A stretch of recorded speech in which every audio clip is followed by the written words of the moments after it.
I'm going to put something in chat to you guys.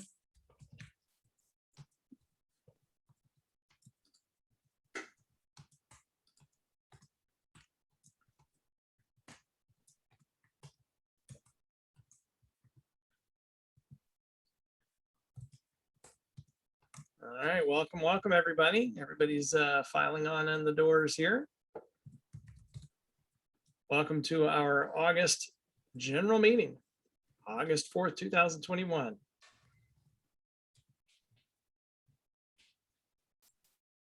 Everybody's still kind of mingling through the doorway, it looks like. We still got the count just rising a little bit there. Great crowd. Great crowd. Awesome crowd. I'm going to go on and share my screen, Jay. All right, perfect. That would be awesome. Thank you, Buffy. Good deal. Fantastic. Thank you so much. Oh, yeah. Wow. The number of attendees is just continuing to climb even higher and higher. That's awesome. Fantastic. All right, good deal. Well, again, welcome everybody. So glad to have everybody here for the August 4th meeting, general meeting. For anybody that might be thinking to themselves, hey, wait a minute, I thought we went back to doing these things in person. Well, yeah, we thought that too, but as many of you probably know, there have been a lot of changes going on, and as we got notified by our venue that there were going to be several changes for August, we had to go back and rethink what would be the optimal way to conduct the meeting and convey the information and let everybody participate. And most importantly, let everybody have a chance to hear what is going on. And therefore, for August at least, as you can tell, we're going via Zoom. We'll talk in a moment about the other meetings and whatnot. For anybody that's curious about what we'll do next month, we don't know. We'll know that after we have our board meeting, which will be later on this month, and we'll reevaluate and decide, and obviously go back to being in person as soon and as safely as we can. So for anybody that may not have seen this slide before, again, just a reminder, CFRI is all about trying to provide for ethical real estate investing for everybody. It's a nonprofit organization. And we do this by trying to provide the best educational and networking opportunities that we can. And again, one of the things that we want to strive to do that as safely as possible for everyone. And again, evaluate it based on where we can and when we can meet. And sometimes circumstances beyond our control dictate what that's going to be. If you would go ahead and advance that one. Thank you very much. And of course, the typical disclaimer that we give in front of all of our meetings is that CFRI is not here as the authoritative legal and accounting and economic, whatever type of investment advice that you might get. You should, we encourage everybody to go out and get counsel in these areas from people that specialize in these areas. We have a lot of very good CFRI business members that specialize, whether it's legal matters, tax matters, whatever the investment advice might be.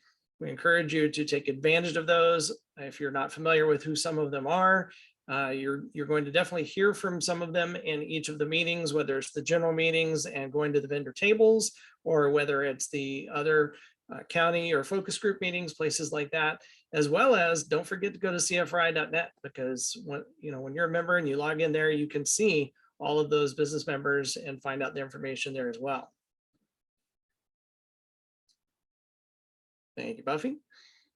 And as you might expect, you can find CFRI online, whether that happens to be through Twitter, Facebook, YouTube. You can see the channels that are there. One of the things that you definitely want to partake of is if you are a CFRI member. If you're not, we'll talk to you in a moment about that and how you can become one.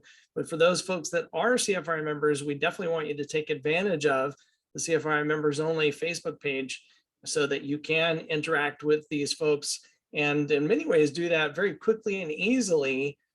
Whereas you might, in some other instances back many, many years ago, had to have either picked up the phone and dialed a number or maybe even gone to a meeting, that type of thing. So, make sure and take advantage of all the ways that you can capitalize on CFRI. And through all of these media is just another great way to do that. And we are, as most folks probably know, not just our own little RIA, we are a part of National RIA, which means that we are part of a much larger organization. And when you become a member of CFRI, you get to have not only all those things that are part of CFRI, but also the benefits that come with our partnership of being a part of National RIA. And if you're not aware of what those are, here are some of those benefits that that we get from being a part of National RIA. And I know many of the folks that you will see on the call today, and of course, many people that are part of CFRI know about and take advantage of a lot of these discounts, whether it's the Home Depot, whether it's the Office Depot, whether it's Call Fire, whatever it happens to be. Just ask around to some of the people that have taken advantage of these, and they'll tell you they are very, very worthwhile to have and take advantage of. If you are not familiar with some of those benefits, again, make sure and check it out on CFRI.net. And if there's something that you're not seeing or need to know more about, don't hesitate to ask one of your board of directors, or better yet, the real expert in the group, Buffy, will, I'm sure, have that answer. Speaking of which, the Home Depot program itself, again, something that is excellent to take advantage of and can make sure that you get rebate checks, 2% purchase rebates. You can get rebates on paint. One of the things that you do have to do as a part of being a part of the Home Depot program is, of course, make sure that you have an account on Home Depot. And one of the things that we learned by talking to Home Depot is that it's very important that your Home Depot email account that's registered there is the same one you're using as your CFRI email, because from time to time they do go double check those lists, and that way you make sure you're going to get those rebates. The other thing you have to do is make sure and register all of your cards on Home Depot. So they have a place where you go in and register your gift cards, your credit cards, things like that. And when you put those in, you actually put a code with them. You can see that code there, the NRIA code. And that's what helps make sure you're going to get not only that rebate check, but allows them to recognize that those are purchases that are part of that National RIA program. Another great one that I hear tons and tons of people talk about. I will say that I haven't had a whole lot printed outside of my own office here lately. I have a couple of different printers. Yeah, that's good reason the camera doesn't spin around in here. A couple of different printers laying around, and do a lot of my own printing of materials. But whether it's, you know, advertising stuff or just copies or whatever it is, make sure you take advantage of the Office Depot Office Max discount as well. And you can talk to several of our members that have taken advantage of this and find that they're getting excellent discounts from that program. So all you have to do is text CFRI card to the 844 number you see right there, and you'll get a little message on your phone. And that's the essentially the discount card that you can use. I mentioned it before. You'll hear us mentioning that many times throughout our other meetings, as well as, of course, in this meeting a couple of different times, and even in the meeting after the meeting that you'll hear us talk about in a moment. And that is, make sure that you find out who are your business members in CFRI. Remember, these are folks that are not just part of CFRI. They're there to help you. They're there for a reason. They are the people that are the experts in their fields. So if you're looking for an attorney, if you're looking for an accountant, whatever that resource is that you need, go out to CFRI.net, find out which resources are available for you, and contact them. And you can always, of course, ask other folks within CFRI. Say, hey, do you know somebody? Who do you recommend? Is this person good? That's what we're here for. That's one of those things we want to do, is expand all of our capabilities. And again, just kind of reiterate, as far as the August CFRI meetings, today's meeting, Zoom only. As much as we would like to be meeting in person, again, one of the things that changed in the last 30 days was our venue. And that kind of started the ball rolling in a direction where we knew we were not going to be able to have the typical event that we'd like to have, nor anywhere near the event that we were planning to have, and what necessitated changing it back to Zoom only for this meeting. Having said that, that does not mean that all the meetings are Zoom now. All right. First of all, what we'll do next month for the general meeting, we don't know yet. Board will meet and decide that based on information we have available when we meet. And then as far as the other meetings, the focus groups and the county meetings, those will typically stay the way that they have been, but you do want to be sure and check the calendar, because those may need to be updated. Obviously, as we all know, this is constantly in a state of flux, and we what are the guidelines in that county or for that meeting location, or what's been going on? Do we need to change some of that? So definitely make sure you're keeping an eye on the website. Again, you can see Osceola and Seminole County still Zoom at the moment based on criteria for those two. The other thing that I will mention is, do not be surprised when you go to these meetings if a mask is not only highly recommended or maybe even required. It's really going to be up to the discretion of the location and the leader for that. But with everything going on and everybody being a little bit more concerned and certainly worried, and with the risk that's out there, just be prepared. Make sure you have a mask with you. All right, I mentioned it earlier. You'll hear me mention it now. You'll hear me mention it probably 2 or 3 more times. But one of the things that we like to do as a part of our Zoom meetings to make this a little bit more like the real meeting environment is have a meeting after the meeting. Now, this is a members only event. So if you're not a CFRI member, you still have time to sign up and join. And I'll tell you more about that in just a second. But we have a meeting after the meeting, and that is an event that is separate from this one. So we will be going Zooming on this one from 6 p.m. to 8 p.m. tonight. And then we will be ending this meeting and starting up a new Zoom session that will be meeting after the meeting. And that gives us a chance to highlight some of the business members. It gives us a chance to meet in smaller breakout rooms and gives you a chance to talk and network with folks, and certainly do it in a lot less risky environment in terms of contagions. It also makes it a lot easier on the old purse strings because you don't have to drive, you don't have to use up the time, oil, gas, all that good stuff, but you still get to talk to people. So don't forget about that. One of the reasons we really want to remind you about that now is because, remember, it is a separate Zoom meeting. So that means it needs a separate Zoom link. If you haven't registered for that, again, assuming you remember, make sure you get registered for that so you can participate in it.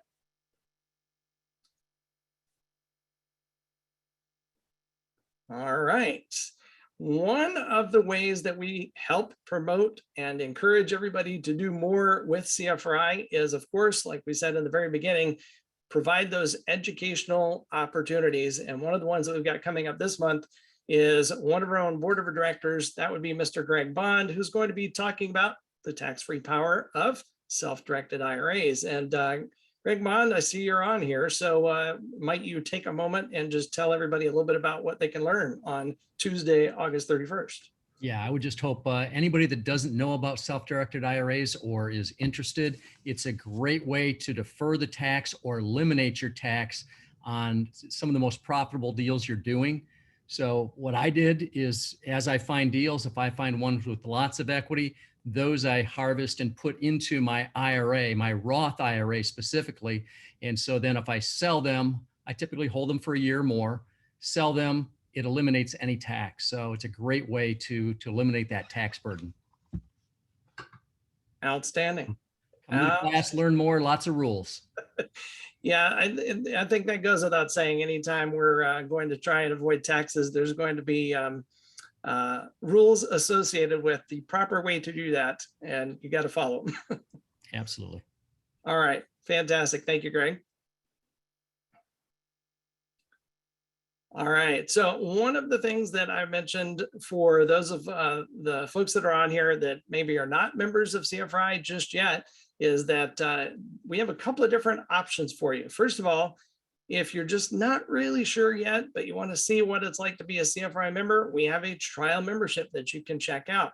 You can see it right there. It's a 3-month trial membership. It's for one person. It's only $75. You can go to CFRI.net. You can sign up. You can join right now and participate in the meeting after the meeting today. So you can, just for $75 right there, go ahead and become a member and check it out. Attend all of the focus group meetings, all of the county meetings, all that good stuff that comes with being a member of CFRI. Even get the member discount for Greg Bond's class that's coming up on August 31st. Hey, you're ready to just go ahead and join CFRI. You know you want to partake, and you know you want to be a full member for a solid year. Hey, we've got a discount for that too. So $25 off. Use code SUMMER21 and sign up and have that full year membership, which is fantastic. All right. One of the things that is, I would have to say, probably my favorite element of every time we get together is hearing what people have done. And as we've said earlier this year, it's not always about, did they do a deal that made tons of money, or did they learn something?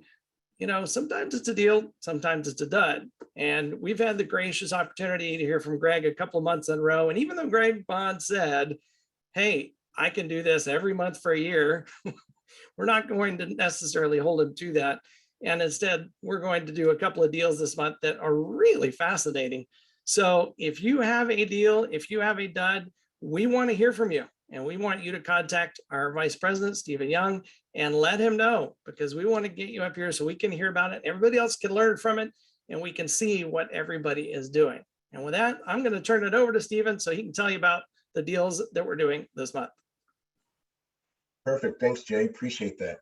So guys, if you have questions, put them in the Q&A box, not the chat box, the Q&A box down below on your screen. So if you have questions, plug them in there and we'll get to them at the end of the presentation. So with that, let me welcome, I was going to say to the stage, but to the call, Dave Marr. Hey, Dave, how you doing? Good, man. How you doing? I'm doing good. Good. Glad to see you. So let me see. You look like you're in an interesting spot. Where are you right now? Yeah, man.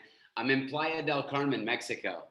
Okay, all right. And I forgot because I'm an hour behind, so I almost missed this meeting. I'm glad you texted me at the time that you did. Yeah, no problem. Hey, I just came from Mexico myself, and I know Mexico will do that to you. So. Yeah. So, all right. So we have two deals here. This is pretty interesting. I don't want to spoil it for anybody, but let's just start with how did you, well, first of all, let's talk about when you did the deal. So the time frame, how you got these deals. And I think there's, the and is there for a reason. So let's talk about that. Yeah. Well, I guess I should say, like I kind of had told you when we were talking about doing this, the reason there's two in one. So these were two deals, and I bought both of these. It just worked out. It wasn't planned, but I bought both of these properties on the same day, rehabbed them the same day, and they both sold on the same day. So they were like, for me, they were like just one deal. Unbelievable. You know what I'm saying? Yeah. Now, Yeah. I don't think I've ever heard of that happening before. Yeah, So. I haven't either. I wish it was always like that, but it's not. Don't worry. You know what I mean? Okay, so typically it's not, but in this case, you made it work. Yeah. So, okay, at least on the left there. So the one was a 3-bedroom, 2-bathroom. The house in South Daytona, that was actually, this was a property that I bought off of a wholesaler. Okay. And then the on the right in Deland is actually a mobile home that was in a park that I picked up through direct mail marketing that I do, and the seller had contacted me directly. Okay, awesome. Very good. So all right, before I get too far, so what was the condition of both of these homes when you decided to pursue it? Yeah, okay, so the 3-bedroom Daytona was wrecked, absolutely wrecked. And actually the cool thing, I mean, it's a good little flip. It's in a nice little, kind of cookie cutter neighborhood that people like. The challenge with this house was that the owner that lived there was like an older guy, and the way that I read it is he believed that he was a bit of a handyman himself, so he was doing all of these projects himself for the years and stuff like that, and it was a wreck, dude. Just everything super hodgepodge together, like nothing was right. Just floors are uneven. Like there was just like a lot of little unexpected stuff on that one. Okay. And then the mobile home was actually in good shape. It was just dated, man. It was just it looked like a Days Inn from like 1980 or something like that. All right, very good. Okay. Next slide, Buffy. So yeah, we can see that really from the pictures. So going in, were there any, and we'll get to the numbers, but going in, were there any big concerns that you had or anything that worried you?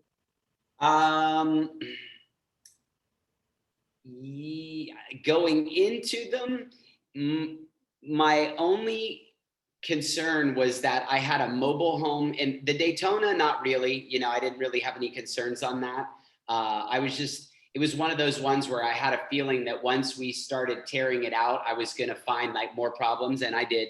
And then as far as the mobile home, my concern was that it was in a park, so it wasn't on land. So it was like with a lot rent, and there was a single owner of the park. And so my concern was that I could potentially, like I have somebody else who's, I don't want to say controlling, but they have their hands like in my deal because I'm investing where somebody else owns the park. So I was a little like hesitant about going in on that one, but at the end I decided to do it. Okay, And great. I was right, by the way. The mobile home was the hardest deal I've ever done in my entire life. Really? Yeah. You want to just elaborate just a little on that?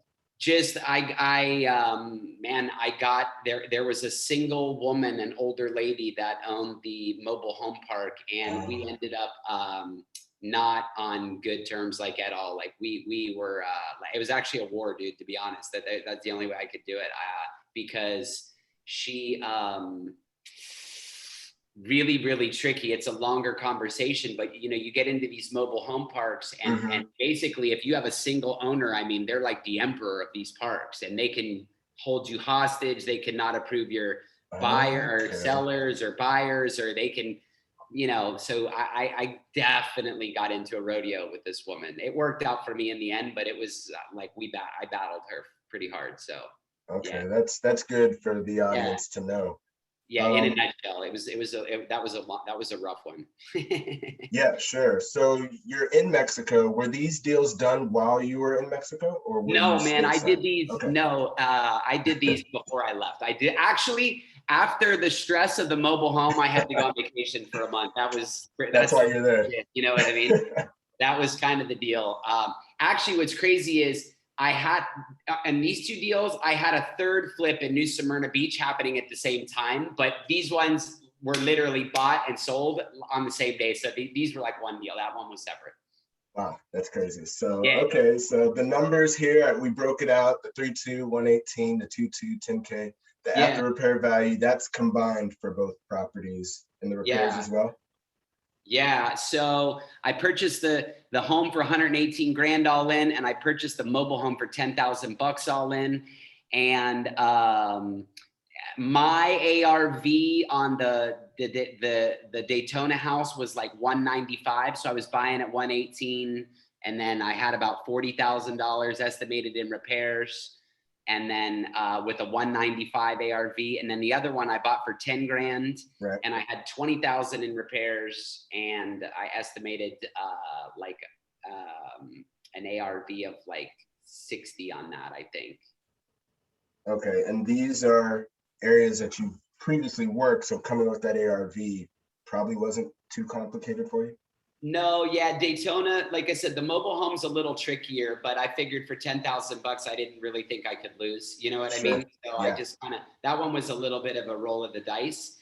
And then, yeah, Daytona was pretty easy because South Daytona and, you know, any house right now that's a 3.2 and a good neighborhood, there was a lot of comps that you can sell around 200 grand.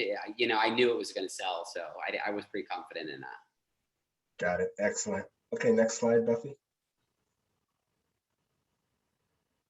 So the repairs. Wow, this is the 3.2 we're looking at. You did say it was a wreck.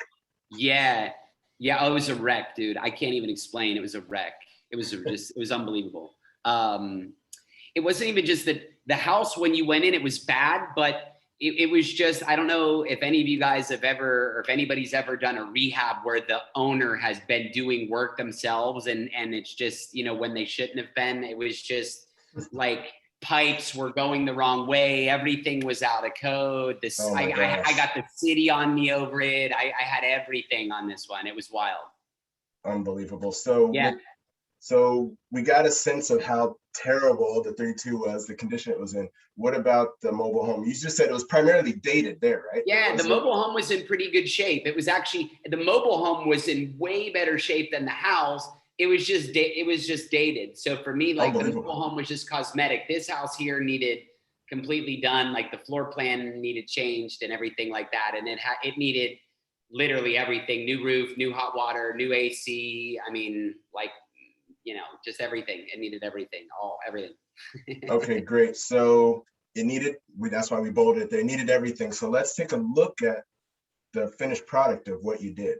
Okay, yes. Okay, so put a little subtitle there so people can know what they're looking at here. But this Still is, looks good, bro. Still looks good. Yeah. yeah, no, it looks fantastic. I mean, based on what it was, Yeah. you know, this is fantastic. Let's go to the next one, Buffy. Yeah, it was cool. Yeah. And here's the open floor plan. So it's pretty spectacular. Did you have to haul out a bunch of trash or anything? Or was it primarily the guy just didn't know what he was doing? Oh, no, we had to haul 2 30-yard dumpsters on this one. 2 30-yard dumpsters. Wow. Yeah. Okay. Yeah, it was pretty bad, man. It was really, really, really bad. You know what I mean? It was one of those like dog. The guy was older. I mean, the dog, there was a dog in the house that had peed in the floor. It had got down into the concrete. If I showed you videos, bro, I was on me actually physically. There was times at night, at midnight, 1 o'clock in the morning after my crews were gone, I was there with knee pads on and a jackhammer on the floor, chipping out like concrete, trying to get the smell out. Yeah, it was not easy, but Wow. yeah, but yeah, we hauled out like 2 30-yard dumpsters on that for sure. Okay. No, it looks great. All right, next picture, we got one more. And then the outside, I guess the landscaping was pretty rough as well. We didn't really touch landscaping on was that, landscaping was really, really bad. So we touched up. It was decent. Okay, great. Now this looks great. So let's go forward, Buffy. Now we're gonna look at the mobile home. Yeah, that was in the mobile home. Yeah, so this is looking really good as well. Next slide. Yeah. So one thing, the audience probably won't pick up on this until they watch the replay, but I kind of noticed your design strategy for both was very similar. Like, did you use like a lot of the same materials to make the job easier for you, or did you go with different, a different strategy for both for each house?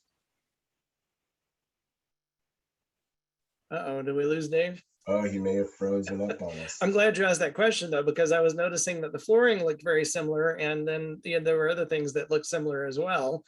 So I was kind of curious about that also. And yes. If we get him back on here, I'm curious. I'm noticing, at least on the mobile home, that it looks like those electrical outlets are really, really low. Is that, I've never owned a mobile home, so somebody else would have to tell me, is that like normal, or does that seem a little out of place? Yeah, I don't know if anyone on the panel is available to kind of speak on that till we get Dave back, but It looks like he logged off and he might be logging back in. Okay. No worries. Hopefully So we'll get there in a second.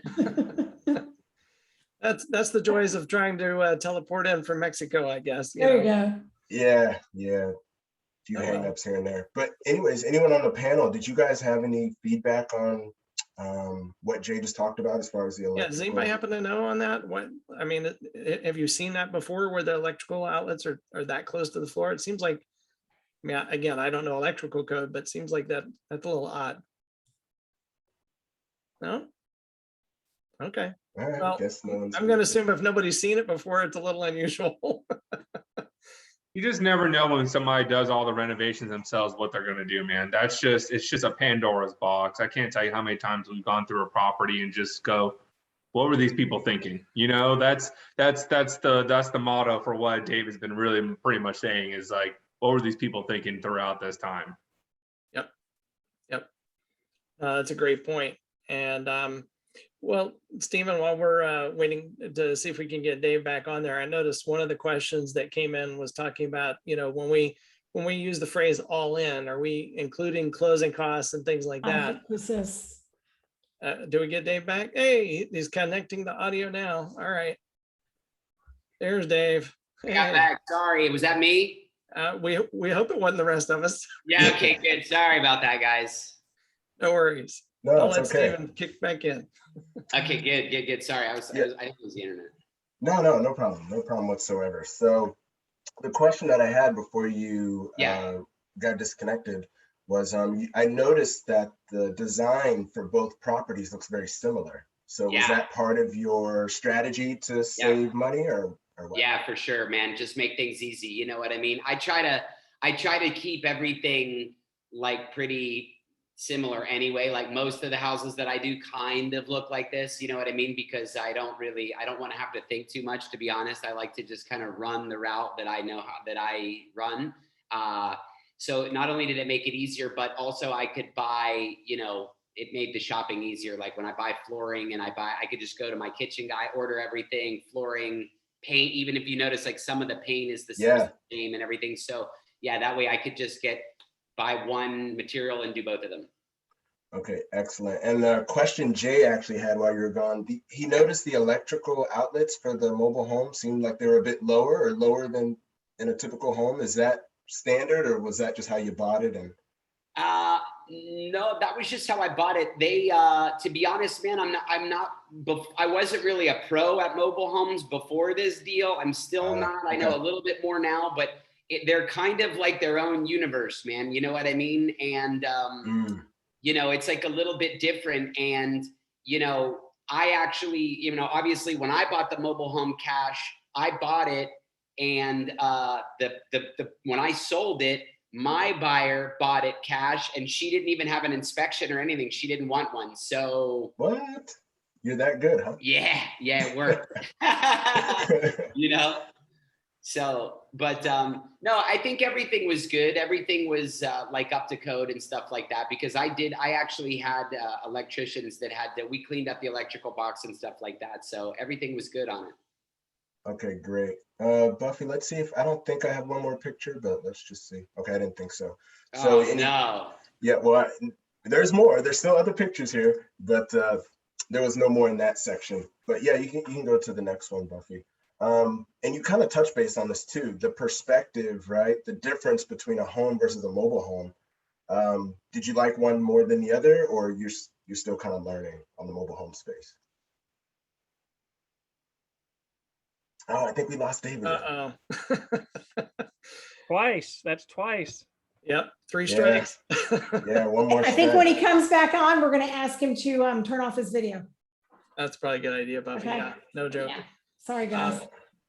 But yeah, it is very interesting though, like you said, Stephen, to have that contrast, especially between doing a house versus a mobile home. And we do have several folks in our group that are experts with mobile homes that work in those. But like Dave was saying, one of the things they ran across right away was that single owner of the park. Right. That's something that you don't see too often, if at all, working in a house environment where somebody's going to be able to step on you, other than maybe like an HOA. That's a very unique element for sure. Yeah, it kind of reminds me of several of our duds, right, that Greg did, and even Peter earlier this year. If you guys go back, listen to those recordings, where they're just factors that you didn't anticipate. The city comes down on you, right? Code enforcement. There's just things that you hadn't anticipated that delay your project, and it can really make things a challenge for sure. Excellent point. Well, since we're gonna maybe wait a minute for Dave to come back on for the numbers, did he happen to talk with you any about what we're looking at on the screen as far as anything that went on in the sale of it that was unusual? Yeah, so that's a good question. Dave would have to answer that. However, okay. I know from the prior presentation that he did in January, and I'm just assuming he does all his deals cash. Oh, right? All right. He's back, it looks like. He's back. I have not had a single problem with his Wi-Fi until right now. I've been on it for a month. I have no idea. I apologize. Sure. Dave, you may want to turn your video off just to kind of preserve the signal and just do audio. Let's see. Maybe that's a good idea. Let's see. If you can't do it, I can. Oh, okay. Okay. If you can do it, yeah. Or like we can try it, yeah. I mean, you look great, Dave. There you go. You look great. So that's not the issue. So, Okay. so real quick, just a perspective, mobile Yeah. home versus a house flip. Did you like one versus the other? And then when you're done with that question, just jump right into why you have the closing costs and the holding costs. Previously, I know you did a deal where you talked about you do everything cash. So just jump Yeah. into that, and then we'll get to any other questions folks have. Okay, so what was the first question? Do I like one better than the other, or which ones?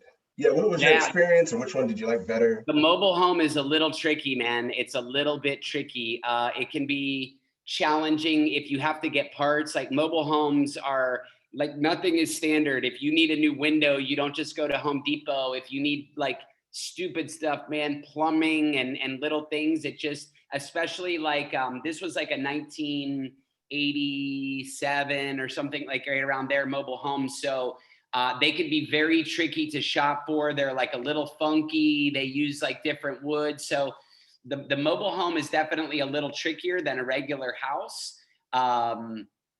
I will say that it's hard to shop for. Like, for example, if you have to get those like shower pieces that you install, I mean, there's like one place like to buy them, you know what I mean? And Oh it's my like, and gosh. if they don't have it, like you're out, man, you're waiting and stuff like that. So it's, you don't have as many options, you know, to buy materials, that's for sure. So I think a house is a little bit easier. And then without a doubt, if you're in a park where somebody else is making the rules, that can be very tricky. Got it. You know what I mean? So like I would advise, like if anybody was ever going to flip a home in a park, the first thing I would do is find out like who's running that park and make sure that you kind of qualify them, because I kind of just, you know, was like running and gunning with this chick, man. I just kind of like rolled in there, and then I got into like, she wasn't as nice when I went to sell this. She wasn't like as nice as when I went to buy it, if you know what I mean. Got it. Huh. Interesting. Yeah, so that was tricky. And then the numbers, okay, I don't want to say we're off, but okay. So yeah, the sold price, everything is there is right. I had commission. I must not, that the reason I didn't have any holding costs is because I used all of my money to buy both of these and all the materials and everything like that. You know what I mean? Got it. And I think that, like I explained before, the reason why, like up until this point over the last year or two, I've been using my own money is just because the returns are higher. And if you're selling houses right now, I don't really see any risk at all. So I'm comfortable with it. You know what I mean? Like you're going to sell a house. Sure. Right. In this market. You know what I mean? So like when I looked at these houses, I kind of was like, man, my chance of losing money in my mind was 0%. So rather than borrow money, if I have it, I'll just do it. You know what I mean? So that was it. And for me, sometimes, like I think I've told you before, I kind of like to move fast and I like to kind of be in control of things. So sometimes I just get in those moods where I just want to use all my own cash and I just kind of run my own show. You know what I mean? So that was kind of why I did that. The commission though, I don't know why that's not in there. Of course, the mobile home, the commission on the house, I had one. I had the closing cost on that and everything like that. Okay. So yeah, the 91 is profit was, let me see here really, really quick. Yeah, the 91 was, you'd have to back out the commission on that and stuff like that. So I think I ended up with like maybe 75 or something like that, like in my pocket. Okay. You know what I mean? Okay. Yeah, I don't know why, if that was me or who that was, but on the commission, I did have some commission on the regular house because I sold that with an agent. Okay, great. No problem. Well, thanks for clarifying. And either way, Yeah. I mean, that's still a big win, and Yeah, you it was a flew to good deal. Mexico as a result. So Yeah. so awesome. Very good. Let's go to the last slide, Buffy, and then we can kind of go through some questions. But let me see here. I think you already touched base on your Nice. biggest challenge. Yeah, there's the 3-2 on the right, and then on the left, the 2-2. So And the other thing that's crazy about these is they both sold for more than like I thought. I'm sure everybody's in that like ballpark right now. That Daytona house, you know, I swore up and down 195 was the number. I mean, I told my agent, I'm like, it's going to sell for 195. She was like, nah, it's going to sell for more. I'm like, nah, listen, I know it's going to sell for 195. We went back and forth and she was like, list it for 215. I'm like, dude, it's going to sell 195. Let's put it at 199.9 and get the deal. And it ended up selling for 223. So like, you know, it was, that's what I mean. Like, we're just in that market right now where it's like, you can't really lose on a house right now. That could change obviously, but right now it's like a zero risk game to me. Very good. Awesome.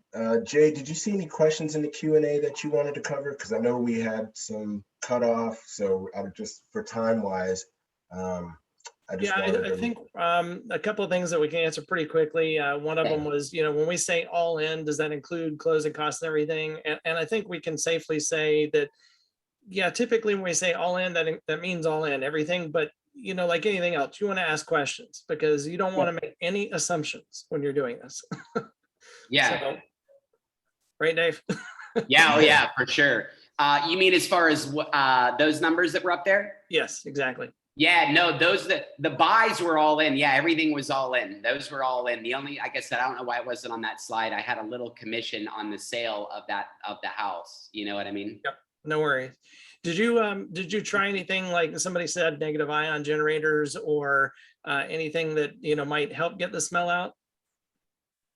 I did everything and it just was not. Yeah, I have one of those because I've used them in another property. I have like the ozone machine and stuff like that. Mm-hmm. Nothing worked, man. It just, nothing worked. I think that the previous owner, he was an older guy. He might've had like a little bit of dementia or something happening. And he had a dog. If I was going to guess, his dog was probably peeing on the ground for like a decade and he wasn't cleaning it up or anything.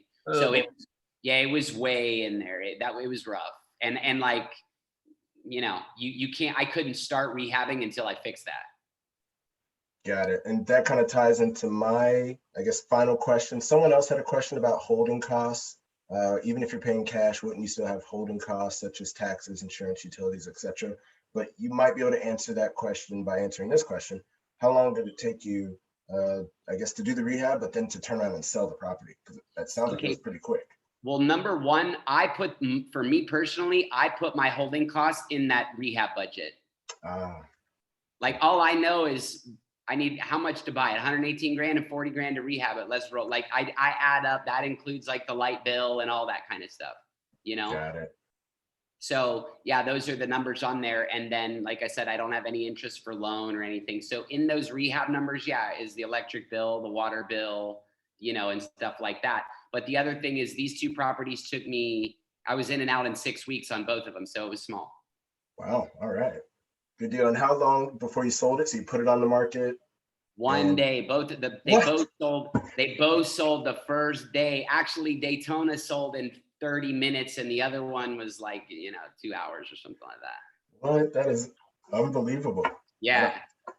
Oh, okay. All right. Awesome. Yeah, Well, that's, I mean, they both sold really, really quick.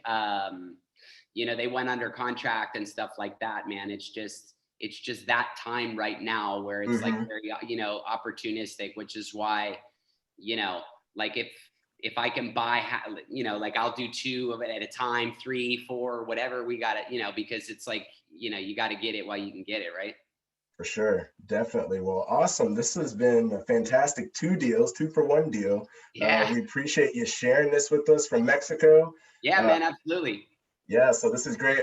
Guys, all Dave's information's been up on screen for quite some time, so take a screenshot of it or come back and watch the recording later. But Dave, we appreciate you. Thank you. Appreciate you guys, man. Thanks. All right. So next up, we have a very, very interesting deal from Rob Arnold, longtime CFRI member. Rob, are you there?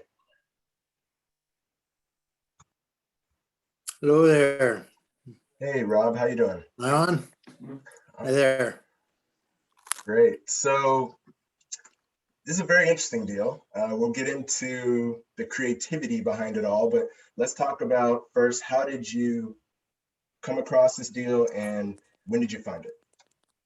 Well, I came across, I do a lot of online marketing, internet marketing, and this is a lead that came in through our website, through internet lead, probably from pay-per-clicks, I believe it was. And so it came in actually right before COVID really started hitting, around February of 2020 is when the lead came in, and ended up closing on it in March of 2020, a few weeks later. Okay, perfect. So actually with this one, so it's a duplex 2-1. I actually want to jump to the next slide because how you purchased it was very interesting, something that I hadn't seen as part of the deal of the month thus far. So you want to talk a little bit about how you purchased this?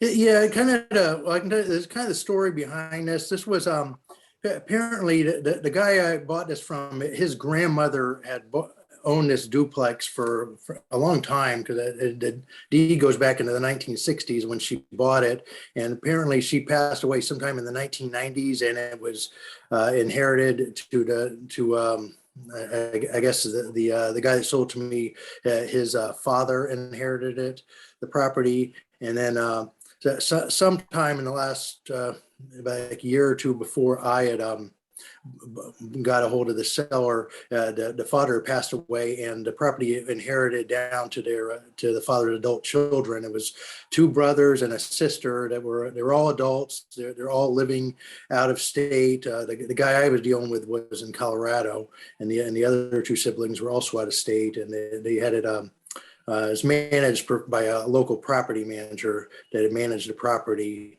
And what the story was, I guess the one brother I was dealing with didn't like real estate, didn't want the property, just wanted to get his inheritance. Okay. And he kept trying to get the other siblings were, I don't know, they're both pretty flaky in my opinion. And they so they were, I guess they were butting heads for quite a while, and he just got sick of dealing with his brother and sister. Okay. And so he finally, after they came to an impasse, he just started going online searching for buyers, and he came across me. Got it. Okay, very interesting. And so you bought it for $25,000. Was there any tough negotiations you had to do with the seller, or he was just like, I don't care, I'm done? Yeah, I think originally he was around because he only owned a 1/3 interest in the property. His two siblings each had a third also, and so he was talking like 45, somewhere in there. And I'm like, there's no way I would pay anywhere near that. And because dealing where you don't own 100% of the interest in the property, it just makes things much more complicated, because yeah, you can't get financing. Nobody's going to loan you money on it. And, there's issues with insurance and issues with other, the other people involved, which, they're obviously, they're not going to be real excited to be new partners with me. And so, so eventually was able to beat them down to $25,000. And I just kind of got to the point where it's just like, take it or leave it. Other investors are going to want to buy this, a 1/3 interest in a property that's owned by out-of-state people, and in need of fix up and things like that. Had a pit tenant who wasn't paying. So I mean, just a lot of problems. Right, for sure. So That's how we kind of settled on the 25. It was just back and forth.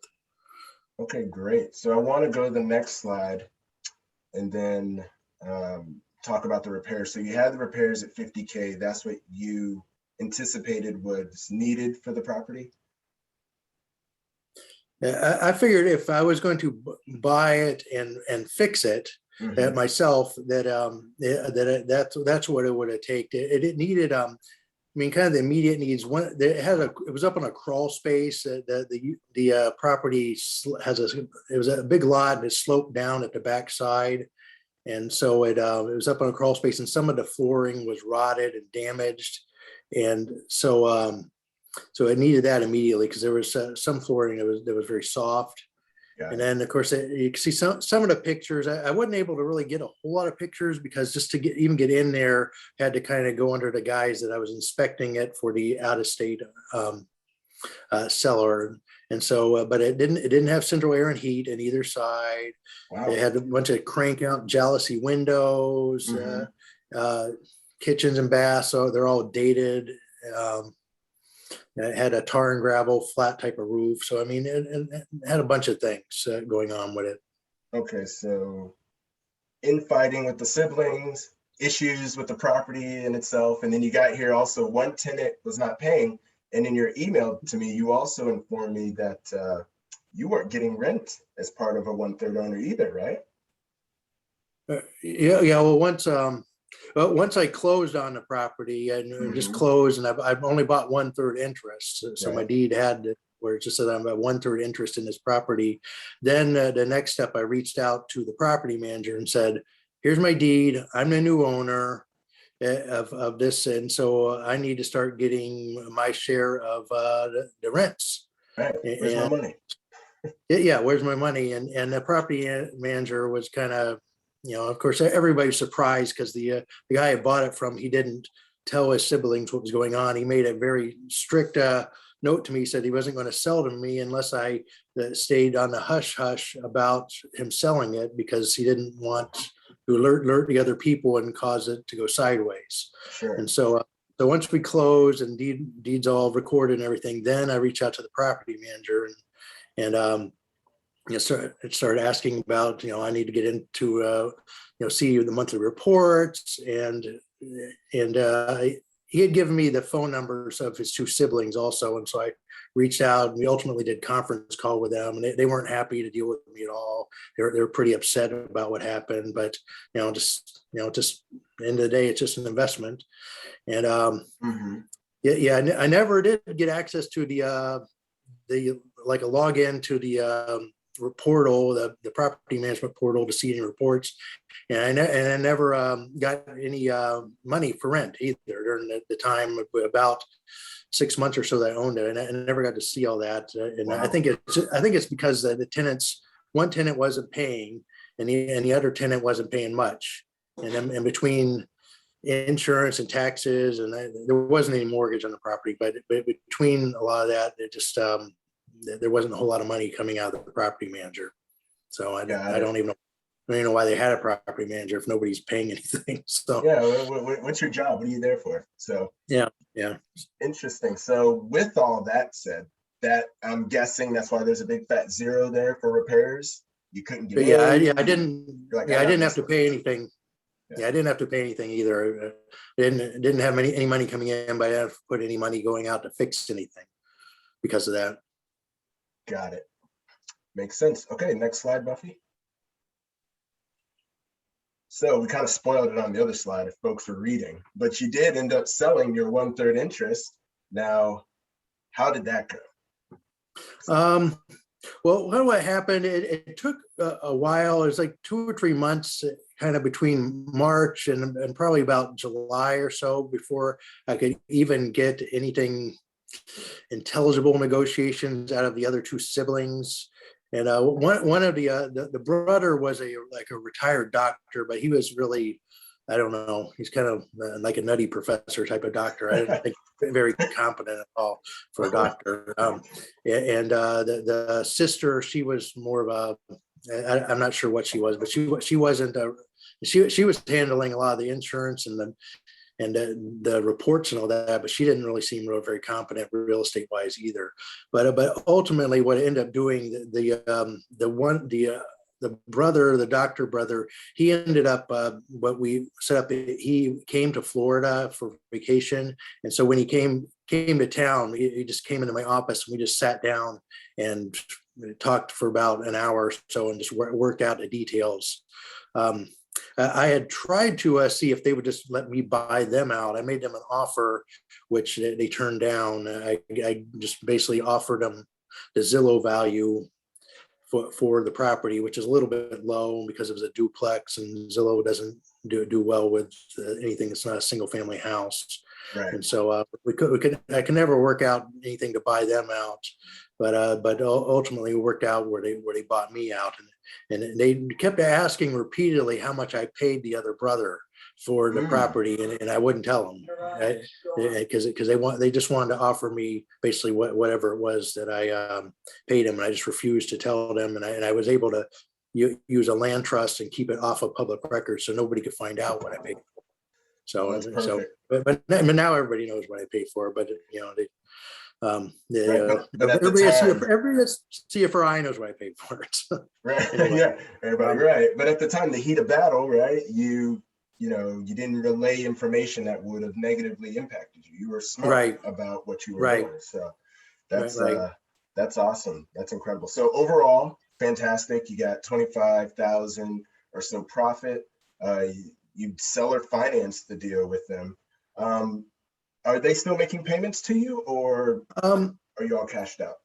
Yeah, what happened? We worked out to he put 20,000 down, and he borrowed some money or got some money somehow from like a life insurance policy. So somehow he got money from that, and he used that to pay me down. And I tried to just do a normal mortgage with interest and payments and things, but I ended up just getting a higher price as opposed to the interest, and we just made the interest zero. Okay, so no interest. He made me payments for a while, but ultimately they sold the property in January of this year for 185,000. I looked up on the tax roll, and so when they sold it, they paid off the balance of the mortgage to me, and so I'm all paid off now, and the mortgage is satisfied. All squared away. Okay, awesome, great. Let me see. So, were there any other issues as far as closing or negotiation with the other sibling? I mean, because the one brother didn't tell you what was going on, and then this brother found out about it. So how was that conversation in your office? It was pretty awkward, because at first they thought maybe it was like a fraud or something. They didn't know who is this person saying that they own a 1/3 interest. What's this? This deed, is this a legitimate deed? And somehow they were able to verify it to their satisfaction. I mean, the deed was recorded and all that, but it may be also because I'm a real estate broker and I'm local, that they were able to help make them feel more comfortable that I was in fact a real owner of the property.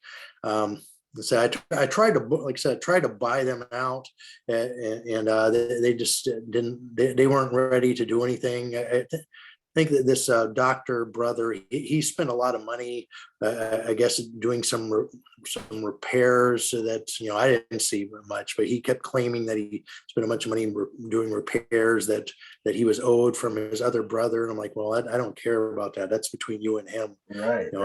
That's not my problem.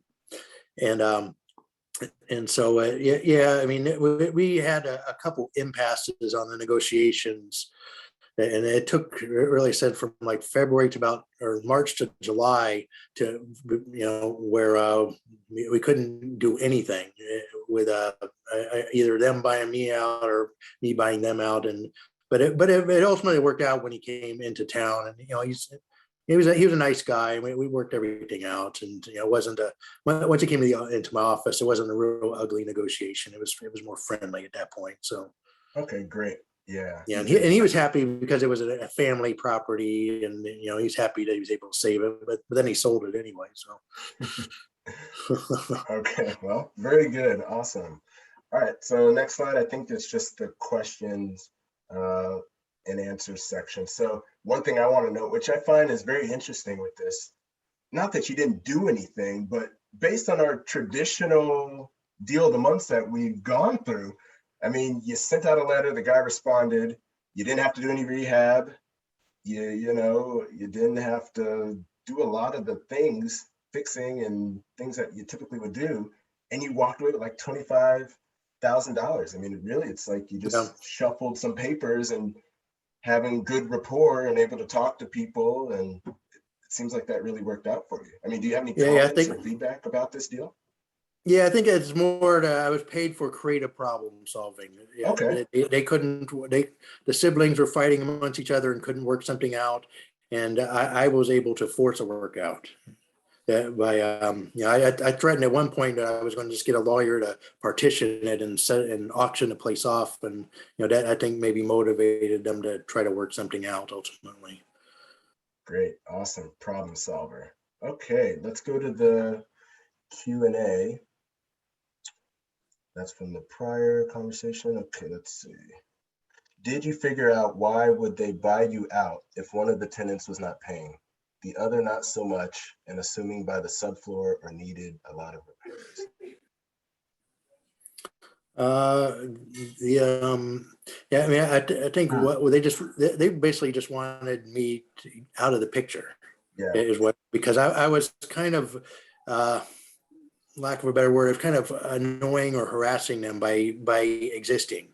When you own a property with your with your two siblings, it's one thing. When you own it with a stranger, it's much differently. When you're joint owner with a stranger, and so by me.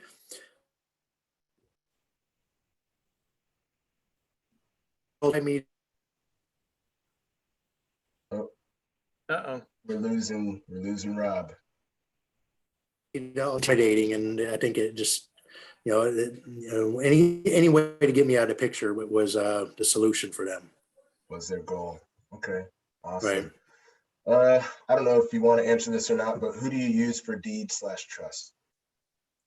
I closed at a title company. I closed at Southern Title and Abstract in Orlando. They did the closing, and so prepared all the documents. The land trust, I have my own land trust company that I own, and so my own entity was the trustee. So okay, great. And yeah, both, for whoever asked that question, CFRI members, business members. So leverage your networks within the organization, folks. That's how you can get deals and things done. Right. All right. When you're trying to get a house or duplex to buy and hold, where do you get funding? Is there funding that will fund purchase and rehab? Oh yeah, I'm sure there's plenty of lenders that are in the CFRI newsletter that would that would fund it. There are probably not many that are going to fund a 1/3 interest like I bought. You're probably going to have to pay cash for that. But if you're buying 100% interest, I think there's a whole bunch of people in the CFRI newsletter and members that would finance you if the numbers work. Perfect. That kind of ties to the last question. It just says, how can you buy a property less? I guess they meant than 100%. I mean, you obviously did it. So, I mean, it just sounds like it was a matter of negotiation, talking to the guy. Yeah, it's just negotiation. You got to buy it cheap. This property was assessed the property appraiser has it assessed at $153,000, and I paid $25,000 for a 1/3 interest. And I just figured that, what 1/3 of 153 would be $51,000, but supposedly according to this property appraiser, I bought for less than half that. And so I figured that was probably safe enough deal, even no matter how much could go wrong, it was probably safe enough.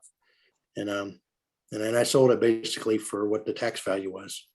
Right. Yeah, exactly. So, and it kind of ties into what Dave was talking about with the mobile home deal that he did. I don't think I mentioned it, but you make money when you buy. So negotiate. Yeah. Great. All right. Well, that's all the questions that pertain to your deal, Rob. So again, guys, Rob's information is there on screen. So reach out to him. He does some other pretty awesome and creative deals, which maybe we'll get an opportunity to talk about later this year, if not into next year. But again, Rob, thanks. This is really awesome. Sure. Glad to. All right. Thank you. All right. Next slide. All right. Fantastic. Yeah. Thank you. Your turn, Jay. I tell you what, Stephen, I don't know how you do it, but you come up with some fantastic deals every month, and they're always got something new with them that we don't just see all the time. It's awesome. Love it. So fantastic. Appreciate you doing that. Thank you. And again, a reminder, and we're going to go into our panelist section here in just a second, but of course, after this meeting completes at 8 p.m. tonight, there is a separate meeting after the meeting. Again, it requires a separate Zoom login link. So if you are a member of CFRI, if you're not a member, go ahead and use that member discount that we talked about earlier. Go to CFRI.net, get signed up as a member, And then make sure you register for the meeting after the meeting, where you can network and participate with folks after this meeting concludes. So awesome. Fantastic. Thank you, Buffy, for putting that slide up there again. And we are now going to go into our featured event, which is a panelist group of what we are calling leadership that takes action. Now, we're going to be giving a chance to go around the room and introduce everybody here, but one of the common themes that you'll notice is that just about everybody you're going to be hearing from is currently serving on the board. So that's what we kind of meant here by leadership taking action. We didn't exactly have anybody to fill the lender roles. So you will notice that Greg Emmer has graciously stepped in to help us with that. And he's certainly a leader in all aspects. So no question about that at all. But you know, what we'd like to do is start off by making sure everybody is kind of familiar with who these folks are. So what I'd like to do is go around the room here. I'll call on you to start off with to kind of keep the flow going. What I'd like for you to do is just for a moment here, introduce yourself to the audience. So basically, who are you, and you know, what do you do for the board, and maybe a sentence about what it is that you do. And Phil, you are currently first on my screen, so I'm going to start with you.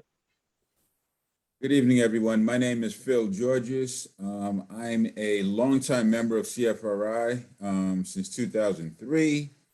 I am currently the program director at CFRI, and I'm also the group leader for the multifamily commercial focus group. Fantastic. Fantastic. Thank you so much, Phil. And let's see, next on my screen would be Greg Bond.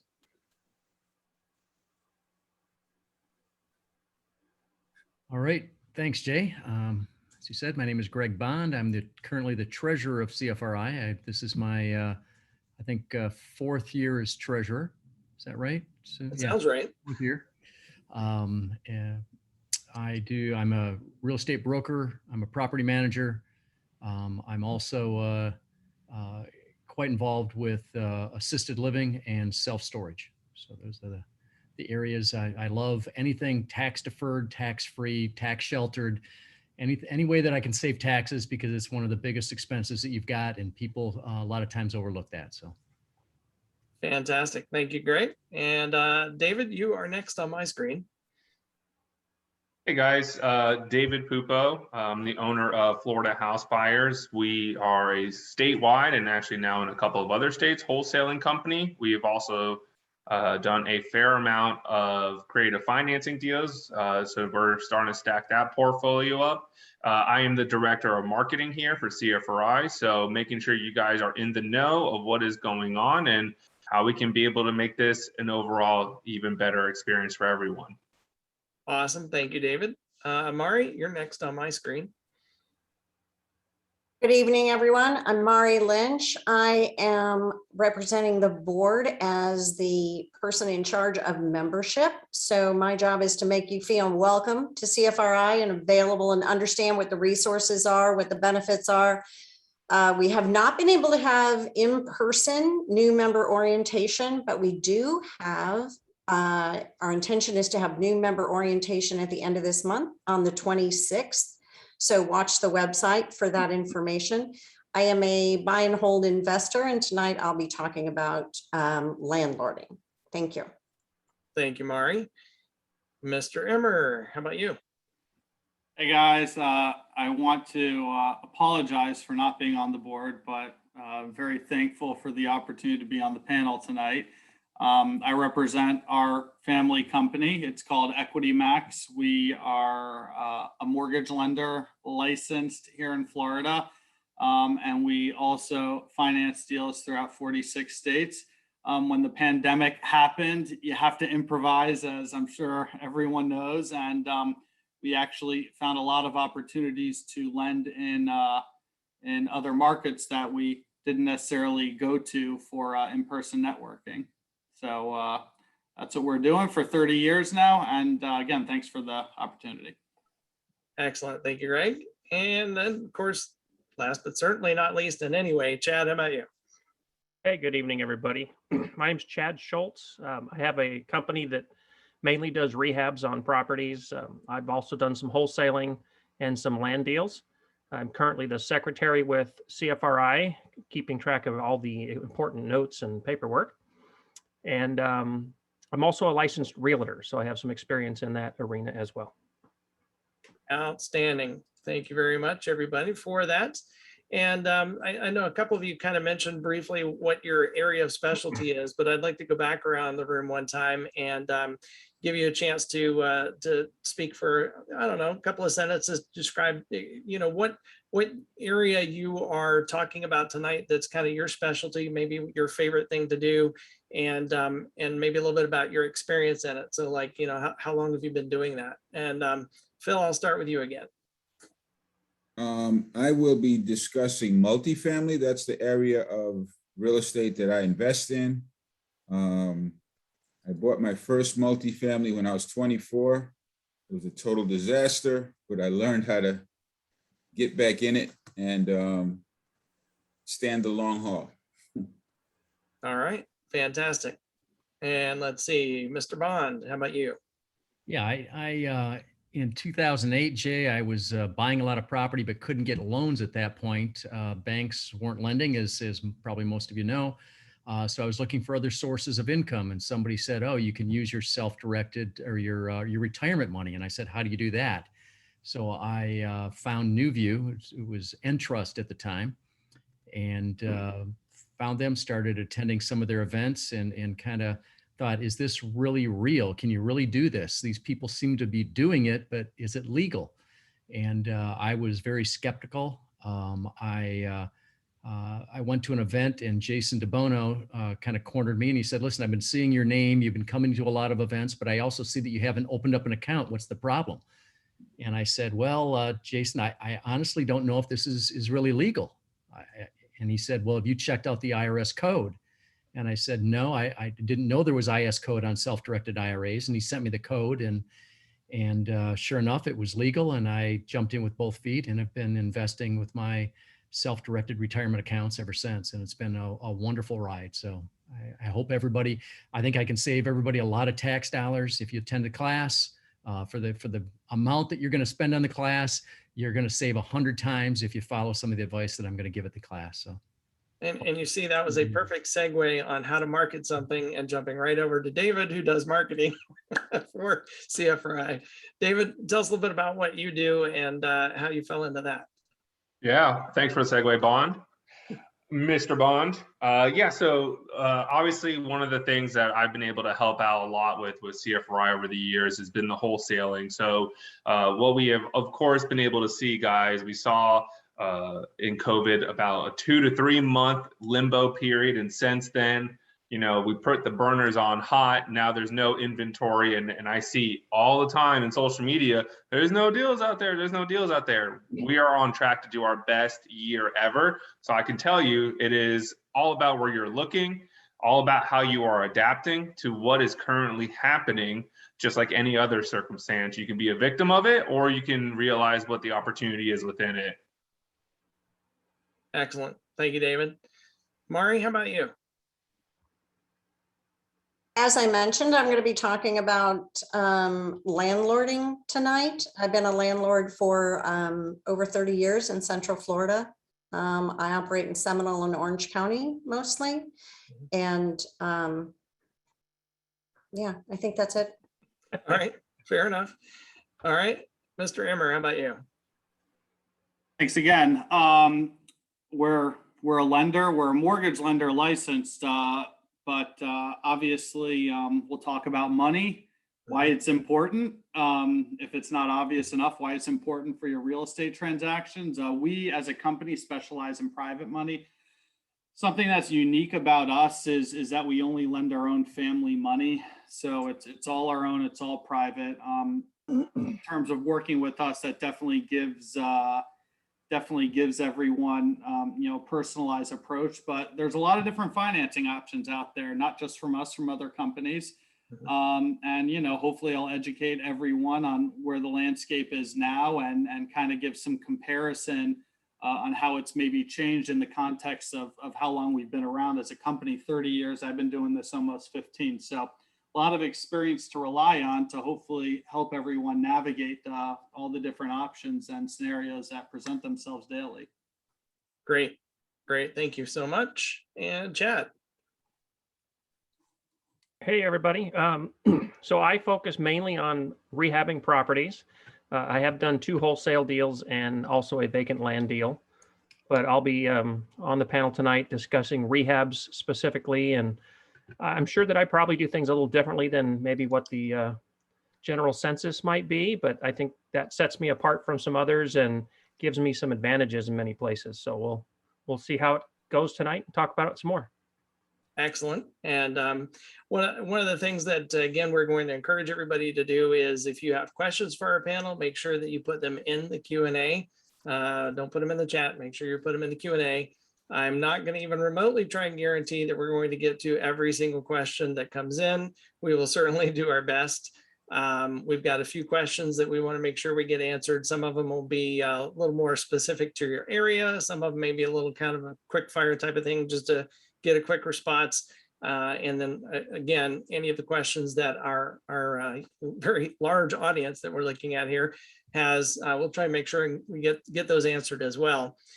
This was going to kind of be just a quick fire. Well, I think it'll be a quick fire answer. And that is, how exactly did you either choose what you do or get into what you do? So if it's something like, I chose it because this is what I like, or if it's maybe a quick, short couple of sentences on this is how I fell into it. I think everybody'd like to know, how did this become your area of specialty? And Phil, we'll start with you on that. For me, I think multifamily chose me. Okay. Because when I got into business, my first real estate transaction was at a New York City auction. And I went to the auction prepared to buy anything that I could afford. And it so happened that a multifamily property came up. I bid on it, I won.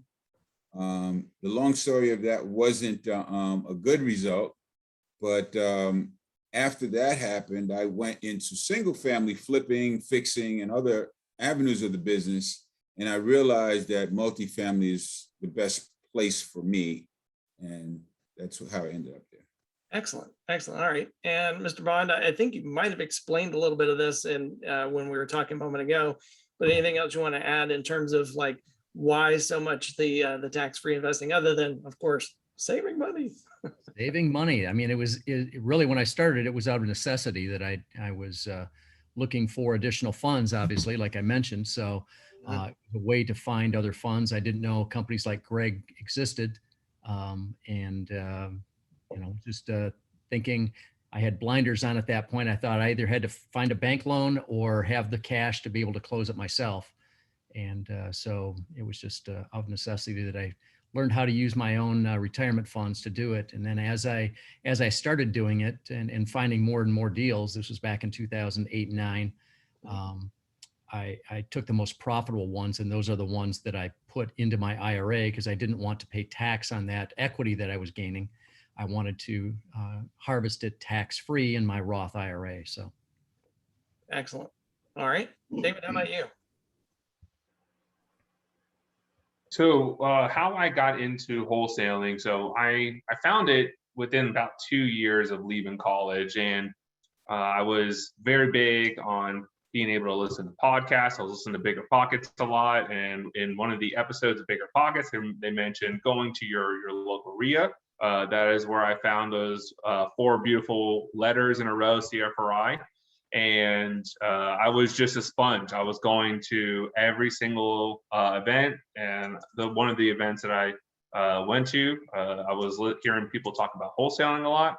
Reflected on what my current situation was, because I really didn't have a whole bunch of money, but I thought I could get that one done. So I did go to CFRI for a couple of months, learned about everybody's doing their fix and flips and note investings, the rentals, and then wholesaling. And one of the things that really attracted me to wholesaling was really understanding the art of marketing, the art of the deal. Of course, you learn the art of the deal in any part, but I felt like with the amount of transactions, if you have a successful wholesaling company, you really become that black belt in it. And I can safely say with doing over 135 properties now, it has led to some really great ideas in marketing, negotiations, and then also becoming a leader for my team now. And that's been really, really beneficial too. Excellent. All right. Mari, how about you? I became a landlord originally just because I had an extra house and I rented it out. So I kind of got used to it. But becoming, as Greg Bond was talking about with the IRA investing, I wanted better returns on my IRA money, and I wanted more influence on what could happen with my IRA money. And I wanted to be able to control it more than I felt like I could control it by just leaving it in the market. So that's why I became a buy and hold investor with rental properties, because I had the advantage of the equity grows while the profit flows. And my favorite thing about it, I forgot to answer last time, is cashing checks on the first of the month. That's my favorite thing about being a landlord. Yeah, I suspect there aren't too many people that don't like cashing checks. That's my favorite part. Yeah. All right, Greg, how about you? I think probably in this case, family business. Is that safe to say? Yeah, sure. This was dinner conversation talk for us growing up. So I really didn't know any better in terms of, your average corporate job. I will say, I did have a corporate job after I graduated college, and I joined my father's business at the perfect time, summer of 2008. Wow. So needless to say, I really hit the ground running. But if anything like that ever happens again, I'll know how to react. And I'll tell you, there's some flexibility. I'm sure it's something that every panelist, member, or would-be member wants, and that's flexibility and some freedom. And I think either running your own business in some capacity, or helping run your own business, whether it's a real estate investor, a landlord, a self-directed, a person that invests in their self-directed IRA. There's flexibility involved in that, and it's definitely a perk of being in the business I am in. So Outstanding. Good deal. All right, and Chad, how about you? Well, I agree with Greg 100% about the flexibility part. That's something that we're all looking for, I think, because, I came from an avenue of basically being retired, but you can't just sit around and do nothing, otherwise people kind of expire. So, but being able to do something and have the flexibility to do it when you want and on your terms is kind of what I was looking for. So I'm a very hands-on person. I'm usually really good. I pick things up very easily, and I like to be involved. So that's why I kind of chose the rehab part of it. I like the satisfaction you get when you start with a mess like you saw in some of those deals of the month, and then you finish with an amazing product, and it just gives you a good feeling. And like I said, I enjoy the hands-on stuff, the flexibility, and it gives me a chance to be busy if I want to, or not be if I don't want to. So that's kind of where I chose that avenue. Okay, great. All right. So going back to some of the questions that are coming in, and one that seems to be a little bit of a common theme, and I think it will be possibly some similarity in terms of answers, but I know I would like to, and I suspect others would like to see how it is affecting the different areas. And that is, as we've worked through, let's say, the last 18 months or so of the COVID period, how has that affected what you do? And Phil, we'll start with you again. When COVID hit, I was in the middle of a project. So like everyone else, I was pretty frightened because we thought we were going to get shut down. But fortunately, the nature of our project let us work right through COVID. And it kind of benefited us because, it gave us some more room to operate. It gave us opportunity to negotiate with the contractors because they didn't have any work because the entire state was shut down. So they were willing to work for less. So some of those things benefited us. Okay. All right. Just out of curiosity, before I move on, anything that you are or think you will do differently going forward because of COVID? The main thing I think with the number of units I own is making sure that we are extra careful on screening. Okay. Because of COVID, there were a lot of false applications, fake verifications of employment, different things that tenants were creative in doing that we learned through COVID to look out for, that we were probably a little more lax before COVID. Okay. Excellent. Thank you, Phil. Greg Bond, anything about COVID that's affected the way you invest or what you're doing? Well, yeah, I mean, a lot, like Mari, I've held a lot of the properties myself for my own investment. And so that led to a property management company. So I've been doing that for, close to 30 years, just like Mari. And we went to work every day. I didn't take a break because of COVID, because I'm a property manager, I'm a broker, we have agents, and we were working every single day. So it was almost like it didn't happen. It was just the roads were clear and I could get to work quicker. So, but we were a necessity. So we were constantly out there. I guess it did from the finding properties standpoint, much like a lot of wholesalers do, David does, it limited us to be able to get appointments and get into people's houses and review their homes. Okay. And then it also shut down. We lost, we were doing our first assisted living facility.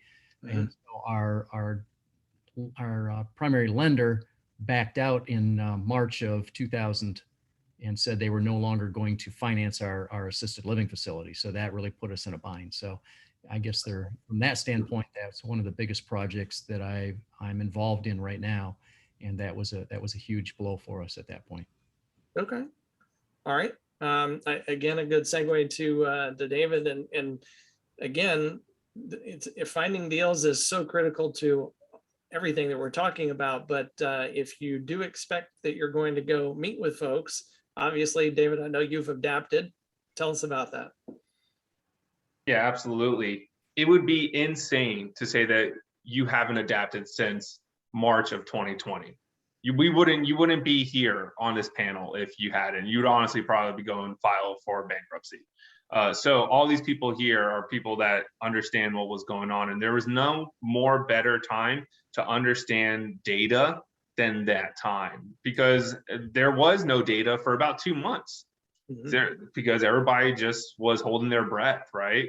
So what Greg was alluding to with wholesaling, that was certainly a case. People were a little bit more intimidated to allow people in. So from that point, we adjusted and made a more virtual model. Because we did start realizing that at the very beginning of all this, when we were still getting properties under contract, a quick way that we adapted around it so we could get properties sold to buyers, as opposed to like everybody needing to always go into the properties. We used Matterport cameras. I'm not too sure who's familiar with Matterport cameras, but it was a huge gap filler for us in that time where people just simply didn't feel comfortable. And for people who don't know what a Matterport camera is that you essentially plop it in the middle of a room. It's on a tripod, and it takes a 360 picture of the entire room. So you get all angles, and you just plop that in every single room. So you get an idea of the layout. You see everything. So that was a really great adaption that we did in there.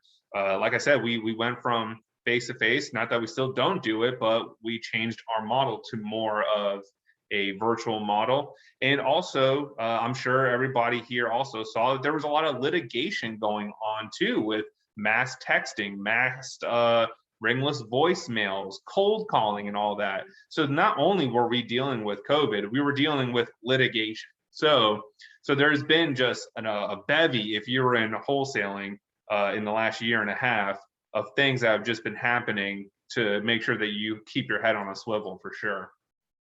Yep, that's an excellent point. And, I love the fact that you brought up the litigation piece of it, because as we shift over to Mari, And the whole idea of buying and holding properties and what's going on with, are we paying rent? Are we not paying rent? Are we evicting? Are we not evicting?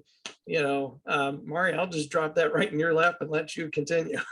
You know, that's funny that you bring that up, Jay, because I thought, gosh, I wonder exactly when that's going to come up. And maybe I can avoid the question completely, but no, thanks to my president, it's right there in the middle of the table. Thanks, Jay.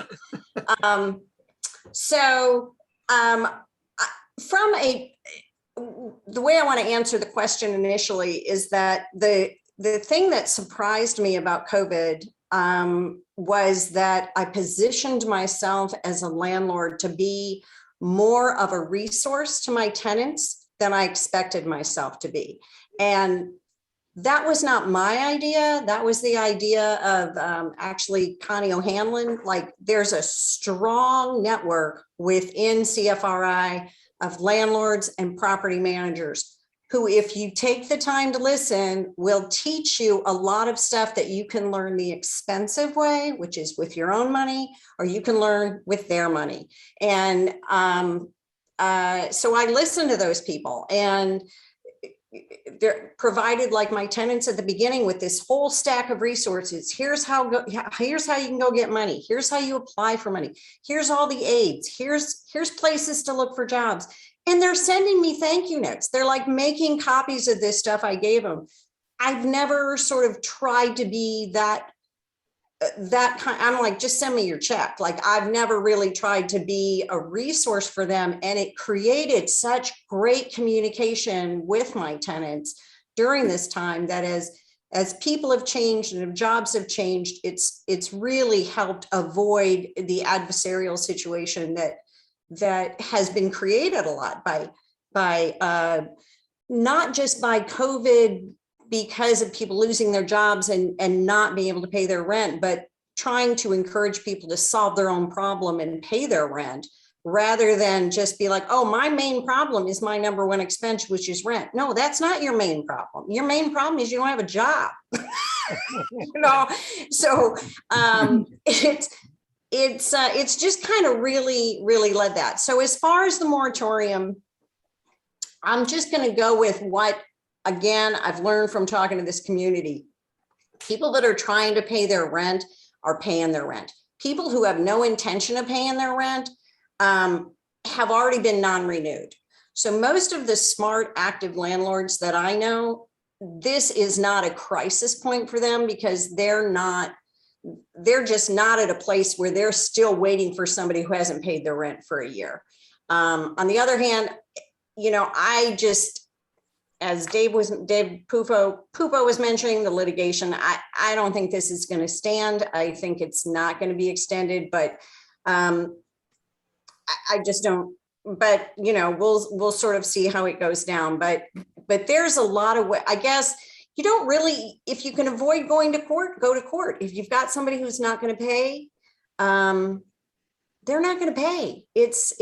But there is a lot of money. If nobody has heard that there's a lot of money, please hear, if you hear nothing else in this meeting, there's a lot of money that hasn't been spent. And, you know, we were talking about, does your tenant know where their lease is? A lot of our tenants don't even know where their lease is. We've got to have your lease to apply for getting government aid. Right. So how can we help them? Get them a lease. Tell them how to look something up. Help them fill out the paperwork, because we're good at this stuff. So don't let anybody, there's a lot of money available. Help people get that money to you. That's my main point. Excellent. And I can't thank you enough, Mari, for that answer. And I know I dropped that in your lap, but you really answered that perfectly. And especially with the description of how important it is to be a part of CFRI and use the resources that we have, because they are excellent. There are people that provide a wealth of knowledge and can help you in situations, even when there's some of the craziest things that are coming up and maybe we haven't seen them before. So excellent. Thank you, Mari. Greg Immer, lending side. Obviously a lot going on here. What's your take on it? For sure. I think, you know, I don't know if anyone remembers me pre-COVID at the meeting. I'm all about hello and a handshake. if I will introduce myself to everyone if I can. Why? Because it increases our chances of doing business together. Not just CFRI main meeting, but we were part of, I think, maybe 12 to 20 meetings a month that we went to in person as a company. So what happens when COVID occurs and no meetings are taking place?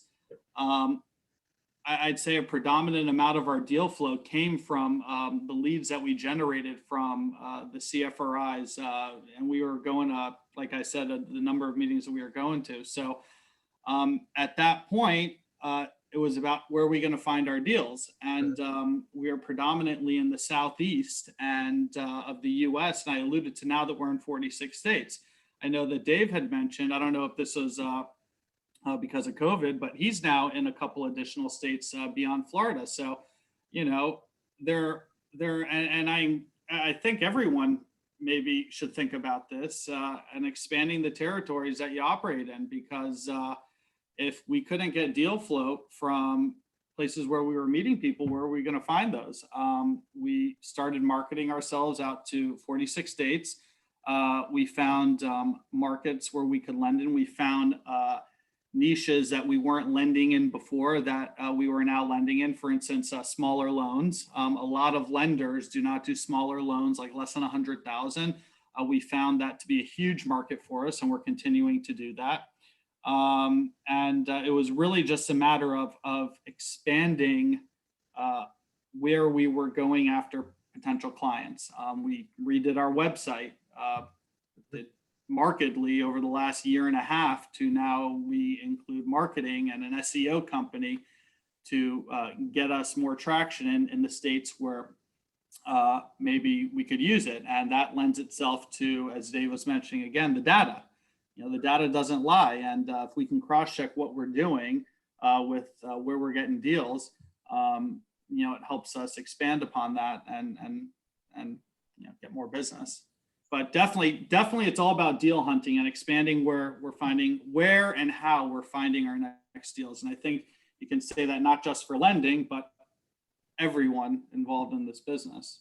Mm-hmm. Okay, outstanding. All right, and then Chad, how about you? What's COVID done with the flips?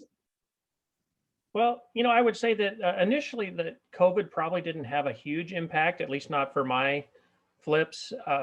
We had an impact, which I think was a little bit of an oddball thing, and I'll explain that. But most of the effects from COVID we're actually seeing later on, like 12 months in, because now you have people complaining about supply chain issues and those types of things. So it's more of a product supply concern that is impacting us maybe now or in the last couple months versus 12 months ago. Right. Initially, though, 12 months ago or a little more than that, the only impact we saw, because understand that when you're doing a rehab, there's very few people on site.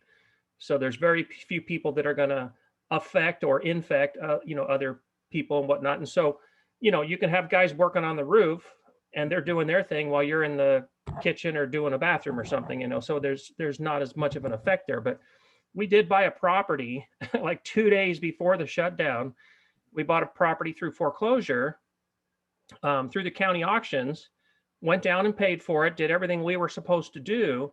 And then the county took it upon themselves to use the excuse of the eviction moratorium and the foreclosure moratorium to not give us the property. The problem we had was the property had already been foreclosed on prior to the order, because we paid for it. We did everything. It's not like it was 2 months into it and they're like, well, we can't foreclose on this property, so we're going to wait. They sold it to us. We paid for it. We had a receipt. We did everything we were supposed to. But the county says, well, because of the moratorium, we can't give you the title. So we actually had to sue the county. We waited patiently for a while. We did wait patiently. And after a couple of months, we decided this is just, this is going to cost us too much money just sitting around. So we sued the county and we won, and the county had to give us the property, which allowed us, to start. But we sat on this property for like 4.5, 5 months before we could even touch it. that was the biggest effect we had from COVID. But the only other thing that we've noticed, like I said, supply chain stuff, we had some issues with some appliances coming in, and it wasn't that big a deal. We just changed our appliance brand to something else, and we still got it in on time. So very minimal impact from the rehabbers' point of view, I believe. We had a couple of questions about this that I saw earlier, so I think you've kind of addressed those. But in addition to the supply chain itself, costs for those rehab supplies gone up significantly, or only on some areas? Well, lumber was the big one that I'm sure everybody can relate to, and that was all pretty much price gouging, in my opinion, and it's starting to settle, or has settled back down.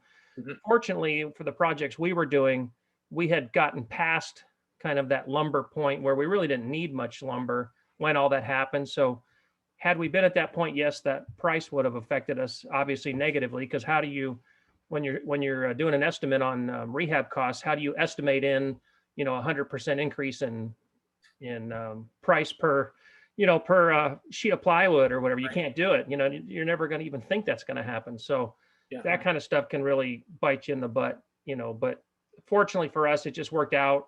We didn't happen to fall into that loophole. We kind of skirted the edges of it just based on our timing. So. Okay, good deal. And if I remember correctly, the deal you were just talking about, we did that as a deal of the month a month or two ago, right? Yeah, we did. The one that we were just talking about would have been, let's see, what month are we in here? We're in July. I think it was either April or March's deal. It was one of those two. So folks can go back and check that out if they want to know some more info. Yeah, it was a good one. It was interesting, but it was fun. All right, moving back around the horn there. Phil, what advice would you give your 25-year-old self? Good question. Good question. My 25-year-old self was 1 year into real estate at the time and realizing I didn't know enough. So if I went back to talk to my 25-year-old self, one of the things I would do is tell him to slow down and learn a little bit more and progress in his business. The other thing I would tell him is stay focused and stay in multifamily, because my 25-year-old self was trying to do everything quick and trying to, make $1 million overnight. And had I stayed focused, it would have been a much better situation, better road for me. I think that's an excellent point, and probably a lot of people can learn from that. It definitely seems like we see a lot of people that, like you said, try a lot of different things, which, if you're trying to figure out what you want to do, that's one thing. But if you lose focus, that can be detrimental, because you're not sticking with something and making it your specialty, like all of you have had the opportunity to do. So I definitely at 25 had the shiny ball theory. Oh yeah. I chased anything that I thought I could make money on, and I lost a lot of focus. One other thing I would tell myself, my first property that I bought was in Brooklyn. I would have bought a whole lot more Brooklyn if I knew that it was going to appreciate the way it did. Yeah, I can understand that.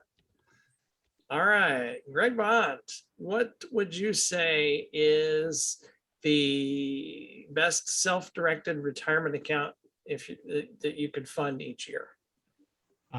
That would be your HSA, Jay. A lot of people don't understand or fund that particular account. There's a variety of reasons. It's because you have to have the specific insurance to do that. It has to be, I can't think of the word for the insurance, but there's a specific insurance you have to be able to fund the HSA. Okay. And the reason that I say HSA is because you get a tax deduction when you make that contribution. And then when you take that money out for medical related expenses, you don't have to pay any tax. It comes out tax free. So you get the tax deduction going in and tax free coming out. So that's the one that I would definitely fund first and foremost in front of everything else, including my 401k, my Roth IRA, HSA or ESA. HSA would be the number one. That's good to know. I hadn't really thought about that, and I might make a few changes myself. All right. Let's see, David, what, we were talking a moment ago about how things have affected the ability to market and get deals, but what about continuing that process? What are your thoughts on, the future outlook? Yeah. So I'm sure this will be a really good one for Greg to also come in on, but there are no indicators to me outstandingly that's going to show that it's going to change within 2021. I mean, with interest rates still staying as flat as they are, as I'm sure, like I said, Greg will allude to, lending is still pretty tight. It's not like suddenly like adjustable rate mortgages like just suddenly appeared out of nowhere or anything like that. And there's still a bit of an inventory shortage. So as long as there's demand, like what it is right now, there's nothing outweighing what can really throw it off. I was telling, it's funny because I'm helping people out in the retail world. I go, as long as interest rates here, buyers have buying power. As when the interest rates go up, then of course that's going to limit a lot more people. But if they stay like this, and I think the Federal Reserve has pretty much said it's not going to change for quite some time. Bar any like crazy supply shortages like we saw with lumber. I mean, heck, if we survive through lumber, it's pretty much okay. I mean, besides that and concrete, like those are the majority of things needed for a house. So No, great point indeed. Mari, going to you, and you talked about how important it can be to be a resource for your tenants. I'm sure one piece of this is still going to always be being careful about who those tenants are. So how do you find good tenants? So in this market, finding good tenants is not the problem because there's such a scarcity, right? So if anything, it's using technology to filter the volume of tenants. There's plenty. The challenge is really, even though there are so many, committing to put the time and the effort into doing excellent screening, making sure that you're checking not just their credit report and their pay stubs, that they can afford to live there, but people don't call references. People don't actually pick up the phone and talk to somebody. And if people will say things to you on the phone about a tenant that you so wish you would have known when you look at the place after they moved out. But they'd be happy to tell you, but they're not going to put it down in black and white. So call the references, do the tenant check, and just really do a thorough background screening. For me, sometimes the challenge is it's going to take time. I can get somebody in there right now. They got money in their hand. They're ready to move in. And I have to resist that because I've got to discipline myself to do a really thorough background check and make sure that they're going to treat my property like a home, not just a shed or whatever. That's it. I'm kind of curious, Mari. I've heard this before. I'm wondering if it's something that you always do or if you've heard it before. And that is when you're calling those references, don't call the current place they live because they may want them out of there. Call the place they live before that to find out what the real story is. That kind of true? Absolutely true. Absolutely. And the other, there's a lot of, just keep dialing, because I got a lot of download one time from an ex-roommate. It was somebody that had shared the lease with somebody else. And they gave me an unload about how this person doesn't pull their load and do their share of things. So yeah, the tenant before, and also the other day, somebody mentioned a situation where this young man's mother was filling out his application and handling the process of getting him into a rental. And it's like, okay, if he can't do an application, and if moms do, I think mom might want him out of the house. That sounded like a failure to launch situation. So yeah, that personal effort uncovers a lot. People will not put in writing the things they will tell you on the phone. Good to know. All right. Moving over to Greg Emmer, and obviously I'd love to hear kind of your response to some of the things that that David was pointing out in terms of the future outlook, but maybe even add into that, what are some of the key factors that lenders are looking for in borrowers right now and going forward? I definitely think that lenders, like Dave said, are definitely cautious. It's not just this free and open market as interest rates are even low, and the Federal Reserve is encouraging borrowing, but we still look at the same things. We look at experience, we look at skin in the game, we look at credit credentials, and I think those are going to remain important because I think all financing sources, lenders out there, whether you're going to your traditional bank, you're going to a soft money lender, you're going to like a hard or private money lender, they're gonna want to hedge against definitely some uncertainty in the market. I mean, very unpredictable. This is a question for everyone. Do we know what the market's going to be like a year from now? My answer is absolutely, I have no idea. So again, I think it's just very important for whatever business you're in, but us specifically as lenders, just stick to the underwriting. And I tell everyone when they call us, we're not the most expensive lender, we're not the cheapest lender, but we are a lender that is well positioned. And I think to Phil's question, what would you have done when you were 25? Would have bought every property I could buy my hands on, because that was like, I think around 2008. And I think at that same sentiment, you got to be prepared for opportunities that potentially can happen if there's some sort of adjustment. There will be. I don't know when. Prices are getting too high, in my opinion. It's really nuts. It's really nuts what's going on out there. But it's all much of the same. And try not to get too ahead of yourselves in being competitive and going too low, because we're not someone that believes in a race to the bottom as a lender. And just stick to your guns. All right. Well, I would certainly have to agree with you that I don't think too many of us, if any of us, have any idea what's going to be happening a year from now. I think some of us are concerned as to what might be happening a month from now, and it's hard to say. So we'll take it as it comes, and still, as Mari pointed out, use all of our resources within the organization and see what we can do and find out. Now, Chad, since you're kind of representing the rehab person in the group here, one of the things that came up earlier, and I think we've heard this a lot when we've done Deal of the Month, because Stephen's real big on bringing this point out, is that you make money when you buy. So for you, what is your buying approach? Do you have a strategy? I know there's a lot of acronyms that get thrown around, like Mayo and things like that. What do you typically do?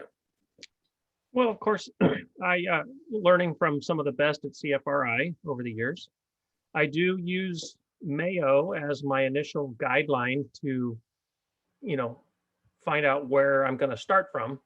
I make it a point. Quickly, just the MAO, just tell everybody what that is. Sure, sorry about that. Yeah, so Mayo is just maximum allowable offer, which, in an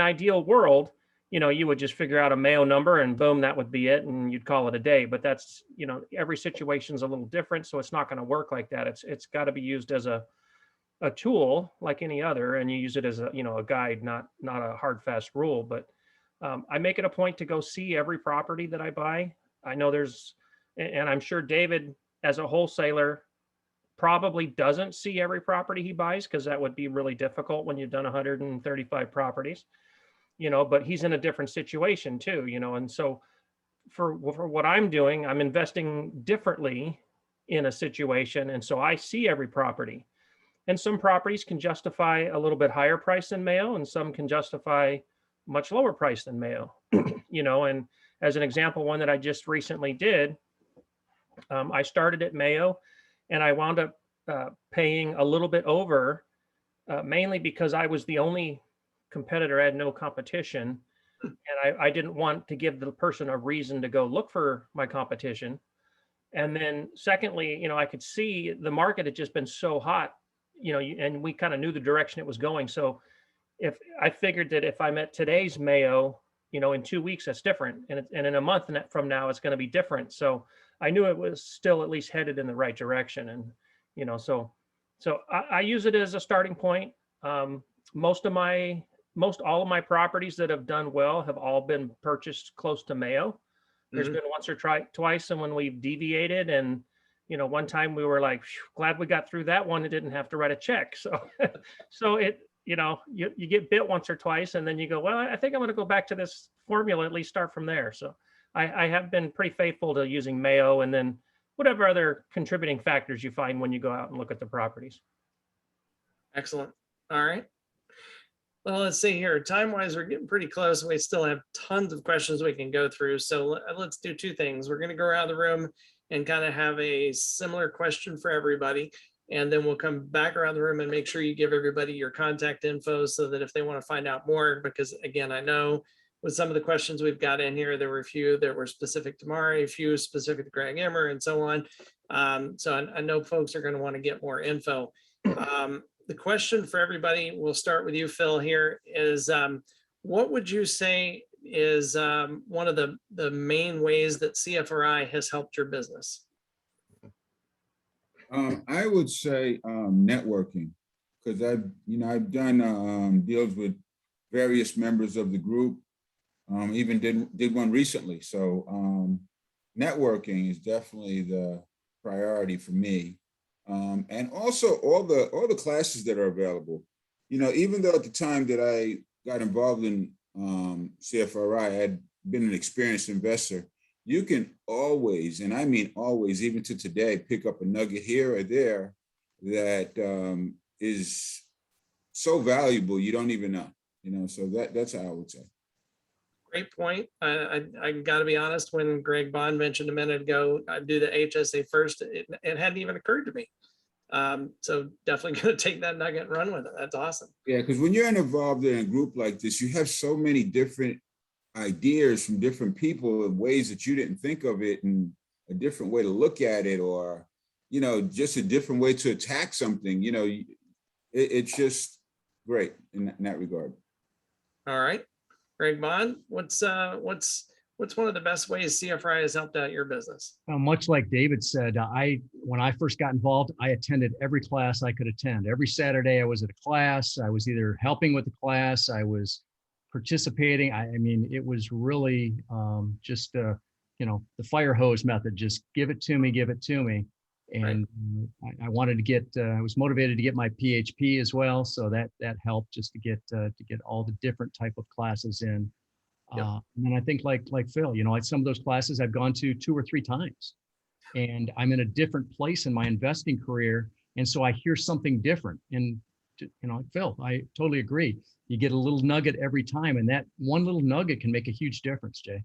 So I could not agree more. I will hear occasionally my kids say something like, hey, wait a minute, didn't you already go to that class? And it's in one ear and out the other, because I'm thinking, you don't understand. There's a chance I'm going to learn something else, or I'm going to hear it differently, or I'm going to be able to connect with somebody else. I mean, there's always something that you can learn.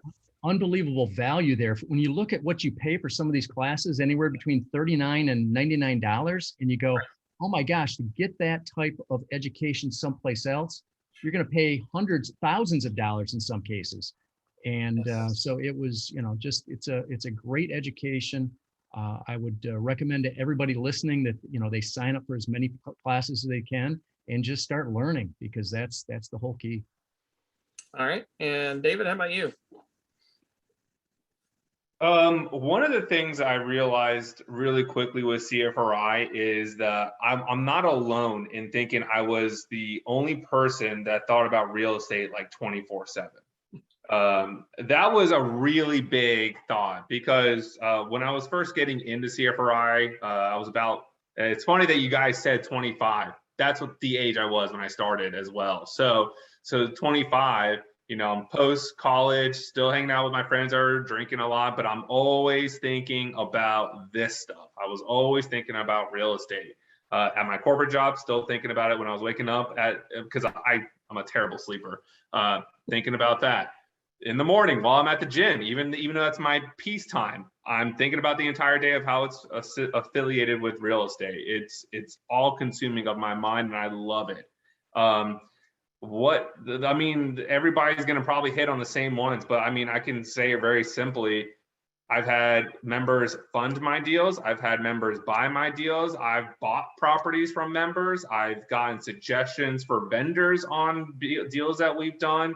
I've had, in any facet, I've even, and this is through with the lovely lady Fern Burr. Her and Heidi have helped me out with how to screen tenants properly.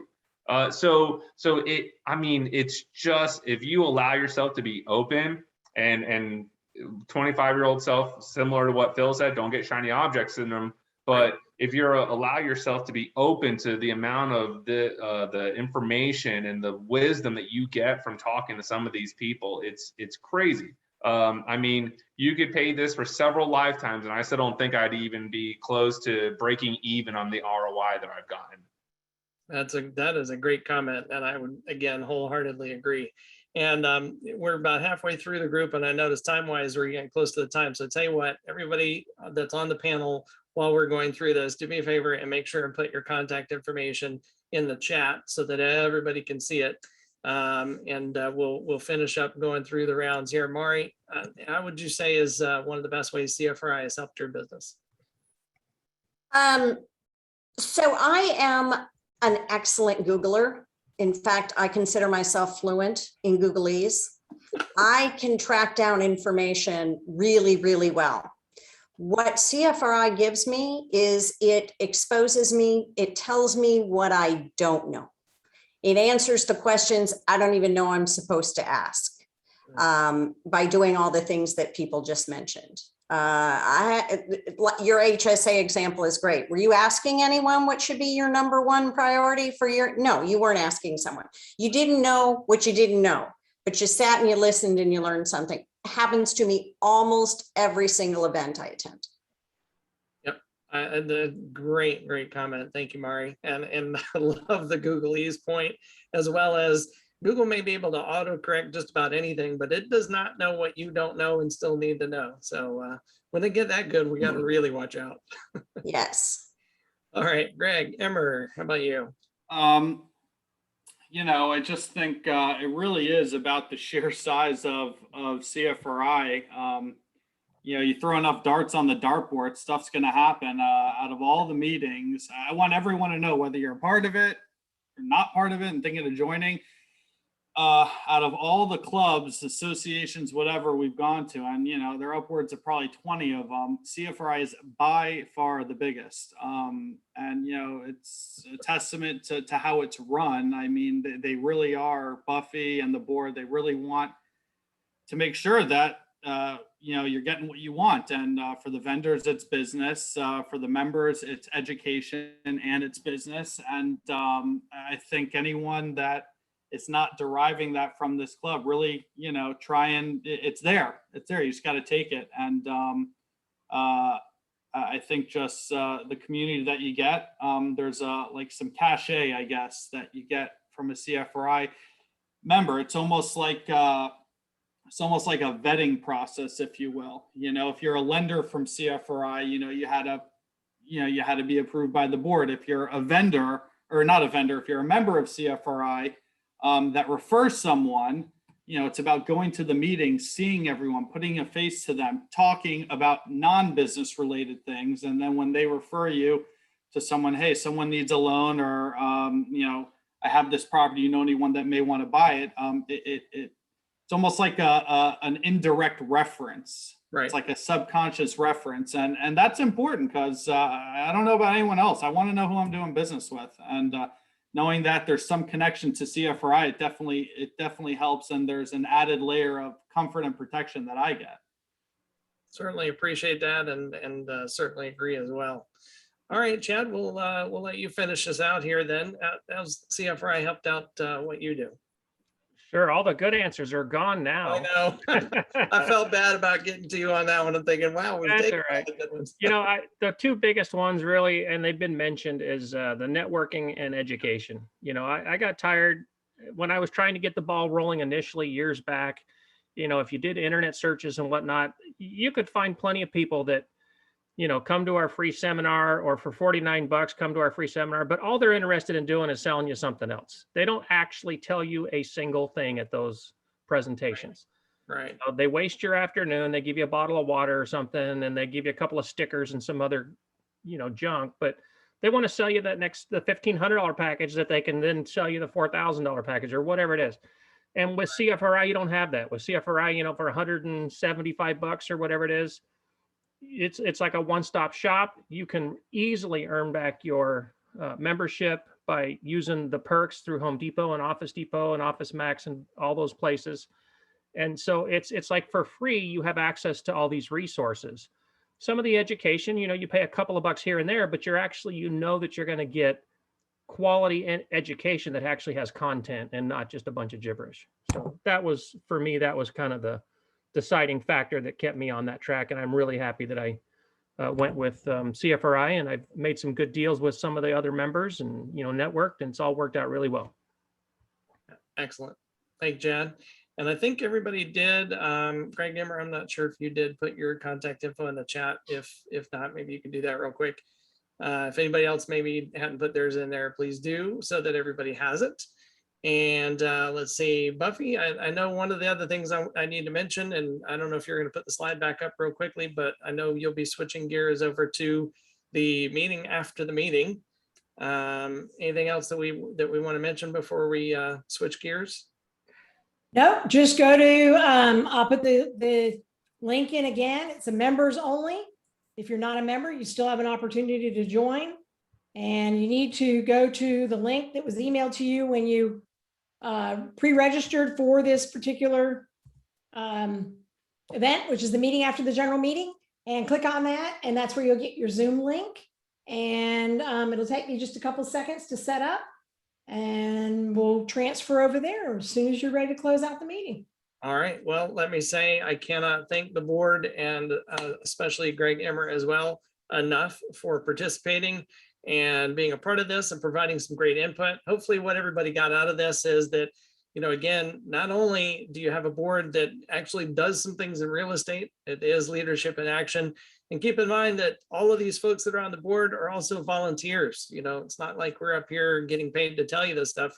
We volunteer because we really do want to see CFRI succeed and be that great resource that you've heard everybody describe that it's been, and help them get to where they are. So thank you again, everybody. We appreciate it and look forward to seeing you at a meeting somewhere soon in the future. Awesome. Thank you.